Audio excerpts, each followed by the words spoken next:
Hi hello Aadab namaskar వనకం సత్ శ్రీ అకాల్ నేను YouTube బెగార్ channel నుంచి జఫా మీరు లైక్ చేయండి షేర్ చేయండి సబ్స్క్రైబ్ చేయండి.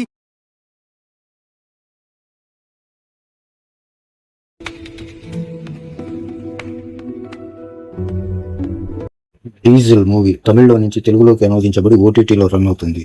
ఈ మూవీ ప్లాట్ విషయానికి వస్తే తీర ప్రాంతం వెంబడి ఉండే మత్స్యకారుల జీవితాల మీద ఆధారపడి తీసిన చిత్రం.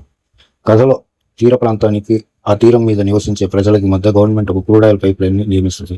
ఆ క్రూడ్ ఆయిల్ పైప్ లైన్ ఆ తీరం వెంబడి ఉండే గ్రామాలు ఇంకా సముద్రంలోనికి పడవలు వేసుకొని పోకుండా అడ్డంగా ఆ పైప్ లైన్ అనేది ఏర్పడుతుంది. ఇంకా గ్రామస్తులు ఎంత పోరాటం చేసినా ఆ పైప్ లైన్ తొలగించకపోవడంతో ఇంకా గత్యంతరం లేని పరిస్థితుల్లో ఆ పైప్ లైన్ నుంచి క్రూడ్ ఆయిల్ ని దొంగిలించి దాన్ని స్మగుల్ గా పెట్రోల్ డీజిల్ గా ఒక రిఫైనరీ స్టోర్ కి పంపించి దాన్ని మార్చుకొని వీళ్ళు బ్లాక్ మార్కెట్ లో అమ్ముకుంటూ ఆ గ్రామస్తులకు సేవ చేయడానికి ఆ గ్రామంలోనే ఒక గ్యాంగ్ ఏర్పడుతుంది. అది డీజిల్ కథ. అయితే కథ విషయానికి వస్తే కొత్త కాన్సెప్ట్, రాజకీయం పొలిటికల్ ఉంటుంది, కార్పొరేట్ వ్యూహం ఉంటుంది, సామాన్య ప్రజల జీవన పరిస్థితులు ఉంటాయి, మత్స్యకారుల జీవన కష్టాలు అన్ని కలగలిసిన ఒక న్యూ కాన్సెప్ట్. అయితే దీన్ని స్క్రీన్ ప్రెజెన్స్ వచ్చేసరికి హీరో సెంట్రిక్ గా సాగే స్టోరీగా మార్చేశారు.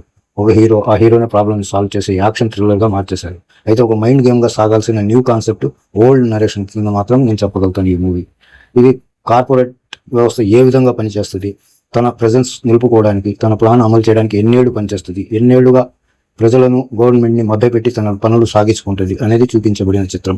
దీంట్లో పొలిటికల్ విజన్ వచ్చి ఒకటే కనపడుతుంది. పొలిటికల్ అనే అతను పొలిటికల్ పార్టీస్ ఎప్పుడు ఓటర్కి బానిస కాదు, ఓటుకి బానిస. అందుకని ప్రజా సంఘాలన్నీ ఓటంతా విలువైనవి గమనించి ఓట్లు వేయండి అని చెప్పేది. అయితే ఈ చిత్రంలో చూపించింది పొలిటికల్ పార్టీస్ అన్ని ఓటుకి బానిస, ఓటర్కి కాదు, కార్పొరేటర్కి కూడా బానిస కాదు. మూవీ ఎండింగ్ మాత్రం సూపర్ మైండ్ గేమ్ లాగా సాగుతుంది. మైండ్ గేమ్ లాగా తీయాల్సిన మూవీ మొత్తం ఒక హీరో సెంట్రిక్ యాక్షన్ థ్రిల్లర్ మూవీగా తీసేసారు. రొటీన్ గా అనిపించింది స్క్రీన్ ప్లే.